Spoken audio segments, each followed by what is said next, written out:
Halo sobat, cara yang salah dalam memberi pakan anak ayam kita itu sangat berakibat fatal bagi perkembangan anak ayam-ayam kita. Walaupun sobat semua memberikan pakan dengan nutrisi yang baik atau nutrisi yang bagus. Bagaimana penjelasannya? Jangan kemana-mana.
Halo sobat, assalamualaikum warahmatullahi wabarakatuh. Bagi sobat semua yang sudah klik video ini, semoga dalam keadaan sehat, usahanya tambah lancar, tambah sukses, dan tambah barokah. Selamat datang bagi sobat semua yang baru bergabung di channel ini. Saya ucapkan terima kasih kepada sobat semua yang sudah subscribe dan mendukung saya sampai hari ini. Nah sobat, mungkin sobat semua dalam memelihara anak ayam itu banyak terjadi masalah ya. Masalahnya bisa pakannya sudah bagus mas, tapi anak ayam saya tuh lambat besarnya.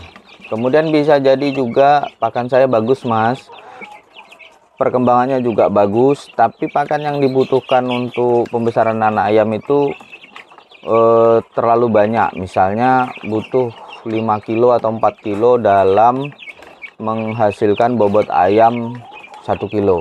Nah ini jadi masalah tersendiri. Nah itu semua bisa jadi disebabkan karena salah dalam pemberian pakan anak ayam. Walaupun nutrisi yang sobat semua berikan kepada anak ayam ini bagus.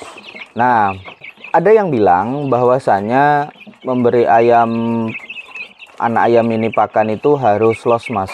Berapapun anak ayam ini membutuhkan pakan, itu silakan kasih semuanya gitu. Kalau dia lapar langsung kasih, lapar kasih. Atau bahkan ada yang membuat tandon sampai 5 kilo untuk agar pakan anak ayam ini tidak telat gitu. Terus kemudian ada juga yang pakan itu harus dijatah mas. Nah kalau tidak dijatah maka kita akan jebol di pakan.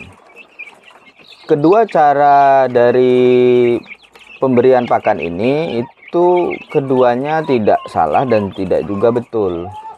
Kenapa seperti itu? Karena kedua cara memberikan pakan ini semuanya bisa dilakukan dan bisa menghasilkan hasil yang maksimal. Hanya saja yang perlu dipahami adalah sobat semua harus tahu prinsip dalam memberikan pakan kepada anak ayam ini. Kalau sobat semua paham prinsipnya, bagaimanapun cara sobat semua memberi pakan dari kedua cara itu bisa berhasil. Karena apa? Karena perkembangan anak ayam di usia segini 0 sampai 1 bulan itu adalah usia sangat rentan bagi pondasi ayam tersebut. Kalau tidak tepat, maka bisa jadi ayam itu sakit. Sehingga perkembangan di bulan selanjutnya itu menjadi tidak bagus. Dua prinsip pemberian pakan ini, yang pertama adalah pakan untuk anak ayam itu tidak boleh telat. Maksudnya gimana? Tembolok ayam itu tidak boleh kosong ketika umur 0 sampai 1 bulan. Nanti berbeda lagi ketika sudah menginjak 1 bulan ke atas. Kalau umur 0 sampai 1 bulan itu pencernaan ayam itu sedang cepat-cepatnya, sehingga berapapun yang masuk ke tubuh ayam itu langsung dicerna, sehingga temboloknya usahakan jangan sampai kosong. Jadi tidak boleh telat, karena kalau telat itu nanti membuat anak ayam itu lapar, kemudian dia makan makanan mungkin bisa mencelakai temannya sendiri, mematuk bulu temannya sendiri, bahkan sampai bisa kanibal. Ini jadi masalah. Nah, akhirnya apa? Timbul penyakit sehingga dia sakit. Nah, ketika proses masa pembesaran selanjutnya itu ketika kita memberikan pakan bukan untuk pertumbuhan badannya, tetapi malah jadi proses untuk digunakan untuk proses penyembuhan ayam tersebut, sehingga pertumbuhan ayam kita tidak maksimal, pakan yang diberikan pasti akan habis lebih banyak. Nah, kemudian yang selanjutnya, yang kedua, prinsip yang kedua ini juga penting, yaitu pakan yang kita berikan kepada anak ayam itu harus semuanya dikonsumsi oleh ayam. Nah, sobat semua pasti tahu bahwa kebiasaan ayam ketika makan itu adalah bercecer. Nah, ketika bercecer itu mengakibatkan sebagian daripada pakan-pakan ini itu pasti akan tumpah. Apalagi untuk sobat semua yang biasanya memelihara anak ayam dengan alas koran, nah itu lebih rentan bermasalah karena ketika dia bercecer itu tidak bisa dimakan lagi oleh ayam. Apalagi sobat semua mengganti koran itu 1 hari sekali, sehingga ketika ayam tersebut makan misalnya terus bercecer, kemudian yang bercecer itu bercampur dengan kotoran, terus sobat semua ganti, sehingga terbuang pakannya. Nah, kalau sobat semua menggunakan pakan yang tanduknya besar, itu juga rentan bercecer. Jadi loss pakannya itu kemudian lebih banyak terbuang daripada termakan.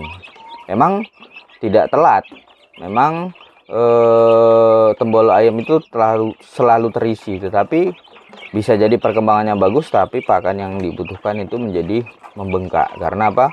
Karena pakannya lebih banyak tercecer. Nah, usahakan sobat semua memberi pakan itu, kalau misalnya mau loss, cari tempat pakan yang tidak mudah bercecer. Atau kalaupun bercecer, ada tempat tampungannya.